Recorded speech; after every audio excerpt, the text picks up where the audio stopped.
Segundo Crônicas, capítulo 35, versículo 1 ao capítulo 36, versículo 23. Então Josias celebrou a Páscoa do Senhor em Jerusalém. E assim o Cordeiro Pascal foi abatido no 14º dia do primeiro mês. Josias também nomeou sacerdotes para suas atribuições e os encorajou a realizar seu trabalho no templo do Senhor. Deu a seguinte ordem aos levitas encarregados de instruir todo Israel e consagrados para servir ao Senhor. Coloquem a arca sagrada no templo construído por Salomão, filho de Davi, rei de Israel. Não precisam mais levá-la de um lado para outro sobre os ombros. Agora, dediquem seu tempo a servir ao Senhor, seu Deus, e a seu povo Israel. Apresentem-se para o serviço de acordo com as divisões de seus antepassados por famílias, conforme as instruções de Davi, rei de Israel, e de seu filho Salomão. Fiquem no santuário no lugar indicado para cada divisão e ajudem as famílias das quais foram encarregados quando elas trouxerem suas ofertas ao templo. Abatam os cordeiros pascais, consagrem-se e preparem-se para ajudar os que chegarem. Sigam todas as instruções que o Senhor deu por meio de Moisés. Então, Josias deu ao povo 30.000 cordeiros e cabritos para ofertas de Páscoa, além de 3.000 bois, todos dos rebanhos e do gado do rei. Os oficiais do rei também deram contribuições voluntárias para o povo, para os sacerdotes e para os levitas. Ilquias, Zacarias e Jeiel, os chefes do templo de Deus, deram aos sacerdotes 2.600 cordeiros e cabritos e 300 bois como ofertas de Páscoa. Os líderes dos levitas, Conanias e seus irmãos Semaías e Natanael, bem como Asabias, Jeiel e Josabade, deram 5.000 cordeiros e cabritos e 500 bois aos levitas para suas ofertas de Páscoa. Quando tudo estava pronto para a comemoração da Páscoa, os sacerdotes e os levitas tomaram seus lugares, organizados de acordo com as suas divisões, conforme o rei havia ordenado. Então os levitas abateram os cordeiros da Páscoa e apresentaram o sangue aos sacerdotes, que o aspergiram sobre o altar, enquanto os levitas preparavam os animais. Repartiram os holocaustos entre o povo de acordo com suas divisões, para que as famílias oferecessem ao Senhor conforme prescrito no livro de Moisés, e fizeram o mesmo com os bois. Assaram os cordeiros de Páscoa, como prescrito, cozinharam as ofertas sagradas em potes, caldeirões e panelas e os levaram depressa ao povo. Em seguida, os levitas prepararam as ofertas de Páscoa para si mesmos e para os sacerdotes, os descendentes de Arão, pois os sacerdotes haviam ficado ocupados desde a manhã até a noite, oferecendo os holocaustos e as porções de gordura. Os levitas se encarregaram de todos os preparativos. Os músicos, descendentes de Asaf, estavam em seus lugares segundo as ordens de Davi, Asaf, Emã e Jeduntum, vidente do rei. Os guardas das postas não precisaram deixar seus postos, pois seus parentes, os levitas, também lhe prepararam as ofertas de Páscoa. Toda a cerimônia para a Páscoa do Senhor foi realizada naquele dia. Os holocaustos foram sacrificados no altar do Senhor, como o rei Josias havia ordenado. Todos os israelitas presentes em Jerusalém celebraram a Páscoa e a festa dos pães sem fermento por 7 dias. A Páscoa não havia sido celebrada dessa maneira desde o tempo do profeta Samuel. Nenhum dos reis de Israel havia comemorado a Páscoa como o rei Josias. Com todos os sacerdotes e os levitas, os habitantes de Jerusalém e o povo de todo Judá e Israel que estavam presentes na cidade. Essa comemoração de Páscoa ocorreu no 18º ano do reinado de Josias.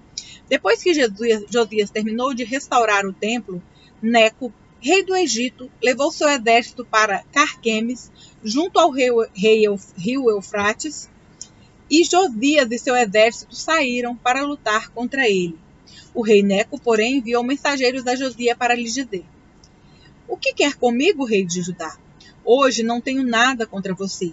Estou a caminho da batalha para outra nação, e Deus ordenou que eu me apressasse. Não interfira com Deus, que está comigo, ou ele o destruirá. Josias, porém, não deu ouvido às palavras de Neco, que ele havia falado a mando de Deus, e não quis voltar atrás. Em vez disso, disfarçou-se e levou seu exército para a batalha na planície de Megido. Arqueiros do inimigo atingiram o rei Josias com suas flechas, e ele gritou para seus homens: Tirem-me da batalha, pois estou gravemente ferido. Então tiraram Josias de sua carruagem e o colocaram em outra.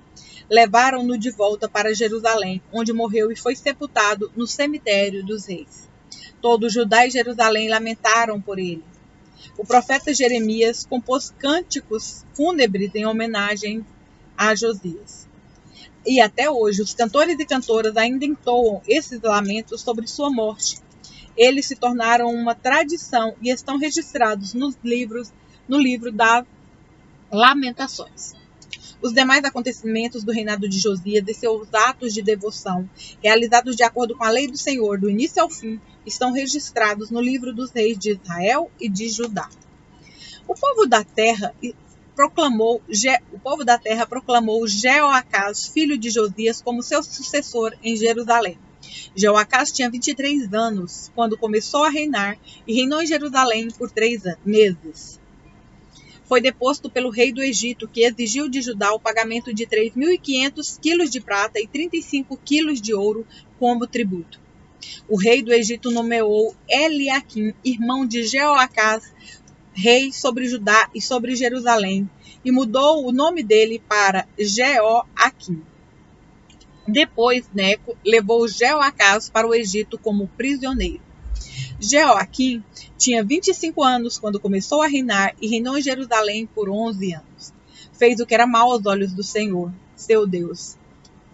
Então, Nabucodonosor, rei da Babilônia, atacou Jerusalém e prendeu Jeoaquim com correntes de bronze. Depois levou-o para a Babilônia. Nabucodonosor também levou alguns dos tesouros do templo do Senhor e os colocou em seu palácio na Babilônia. Os demais acontecimentos do reinado de Jeoaquim, incluindo todas as coisas detestáveis que fez, e tudo o que foi achado contra ele, estão registrados no livro dos reis de Israel e de Judá. Seu filho Joaquim foi seu sucessor. Joaquim tinha 18 anos quando começou a reinar, e reinou em Jerusalém por 3 meses e 10 dias. Fez o que era mau aos olhos do Senhor. Na virada do ano, o rei Nabucodonosor levou Joaquim para a Babilônia. Nessa ocasião, também levou os tesouros do templo do Senhor. Nabucodonosor nomeou Zedequias, tio de Joaquim, rei sobre Judá e sobre Jerusalém. Zedequias tinha 21 anos quando começou a reinar e reinou em Jerusalém por 11 anos. Zedequias fez o que era mau aos olhos do Senhor, seu Deus, e não se humilhou quando o profeta Jeremias lhe falou diretamente da parte do Senhor. Também se rebelou contra o rei Nabucodonosor, embora lhe tivesse jurado lealdade em nome de Deus. Zedequias era um homem duro e teimoso, e se recusou a voltar para o Senhor, Deus de Israel. Da mesma forma, todos os líderes dos sacerdotes e o povo se tornaram cada vez mais infiéis, seguiram todas as práticas detestáveis das nações vizinhas e profanaram o templo do Senhor, que havia sido consagrado em Jerusalém. Repetidamente, o Senhor, o Deus de seus antepassados, enviou profetas para adverti-los, pois tinha compaixão de seu povo e do lugar de sua habitação. No entanto, eles zombaram dos mensageiros de Deus e desprezaram suas palavras. Caçoaram dos profetas, até que a ira do Senhor não pôde mais ser contida e nada mais se pôde fazer.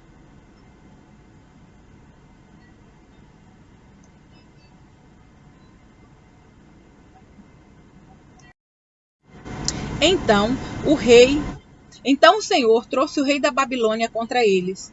Os babilônios mataram os jovens e foram atrás deles até dentro do santuário. Não tiveram piedade nem dos rapazes, nem das moças, nem dos idosos e doentes. Deus os entregou todos nas mãos do rei. Ele levou para a Babilônia todos os utensílios, grandes e pequenos, do templo de Deus e todos os tesouros do templo do Senhor e do palácio do rei e de seus oficiais.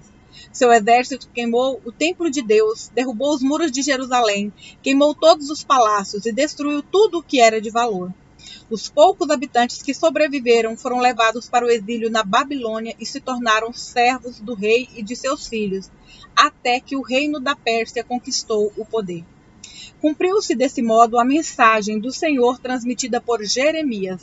A terra finalmente desfrutou seu descanso sabático e permaneceu desolada até que se completaram os 70 anos, conforme o profeta havia anunciado. No primeiro ano do reinado de Ciro, rei da Pérsia, o Senhor cumpriu a profecia que havia anunciado por meio de Jeremias. O Senhor despertou o coração de Ciro para registrar por escrito a seguinte proclamação e enviá-la a todo o seu reino. Assim diz Ciro, rei da Pérsia: o Senhor, o Deus dos céus, me deu todos os reinos da terra. Ele me encarregou de construir para ele um templo em Jerusalém, na terra de Judá. Quem pertence ao povo dele, volte para realizar essa tarefa. E que o Senhor, seu Deus, esteja com vocês. 1 Coríntios capítulo 1, versículos 1 ao 17. Eu, Paulo, chamado para ser apóstolo de Cristo Jesus pela vontade de Deus, escrevo essa carta com nosso irmão Sóstenes, à igreja de Deus em Corinto, aqueles que ele santificou por meio de Cristo Jesus. Vocês foram chamados por Deus para ser seu povo santo, junto com todos que, em toda parte, invocam o nome do nosso Senhor Jesus Cristo, Senhor deles e nosso. Que Deus, nosso Pai, e o Senhor Jesus Cristo lhes deem graça e paz. Sempre agradeço a Deus por vocês e peço graça que Ele lhes tem dado, pela graça que Ele lhes tem dado em Cristo Jesus. Por meio dele, Deus os enriqueceu em tudo, em toda capacidade de expressão e em todo entendimento. A mensagem a respeito de Cristo, de fato, se firmou em vocês, uma vez que nenhum dom espiritual lhes falta enquanto esperam ansiosamente pela volta do nosso Senhor Jesus Cristo. Ele os manterá firme até o fim, para que estejam livres de toda a culpa no dia de nosso Senhor Jesus Cristo. Deus é fiel e Ele os convidou a ter comunhão com seu Filho Jesus Cristo, nosso Senhor. Irmãos, suplico-los em nome de nosso Senhor Jesus Cristo, que vivam em harmonia uns com os outros, e ponha fim às divisões entre vocês. Antes tenham o mesmo parecer, unidos em pensamento e propósito. Pois alguns membros da família de Cloe me informaram dos desentendimentos entre vocês, meus irmãos. Refiro-me ao fato de alguns dizerem: eu sigo Paulo, enquanto outros afirmam: eu sigo Apolo. Ou eu sigo Pedro, ou ainda, eu sigo Cristo. Acaso Cristo foi dividido? Será que eu, Paulo, fui crucificado em favor de vocês? Alguém foi batizado em nome de Paulo? Graças a Deus, não batizei nenhum de vocês, exceto Crispo e Gaio. De modo que ninguém pode dizer que foi batizado em meu nome. Sim, também batizei a família de Estéfanas, mas não me lembro de ter batizado mais ninguém. Pois Cristo não me enviou para batizar, mas para anunciar as boas novas, e não com palavras de sabedoria humana, para que a cruz de Cristo não perca seu poder. Salmos, capítulo 27, versículos 1 ao 6. O Senhor é minha luz e minha salvação. Então, por que ter medo? O Senhor é a fortaleza da minha vida. Então, por que estremecer? Quando os maus vierem para me destruir, quando meus inimigos e adversários me atacarem, eles tropeçarão e cairão. Ainda que um exército me cerque, meu coração não temerá. Ainda que invistam contra mim, permanecerei confiante. A única coisa que peço ao Senhor e o meu maior desejo é morar na casa do Senhor todos os dias da minha vida, para contemplar a beleza do Senhor e meditar em seu templo. Pois ali me abrigará em templo de aflição, e em seu santuário me esconderá. Em segurança numa rocha alta me colocará. Então manterei a cabeça erguida acima dos inimigos que me cercam. Em seu santuário oferecerei sacrifícios com grito de alegria. Cantarei e louvarei o Senhor com música. Provérbios, capítulo 20, versículos 20 ao 21. Quem insulta o pai ou a mãe terá sua luz apagada na mais absoluta escuridão. A herança obtida antes da hora acaba não sendo bênção no final.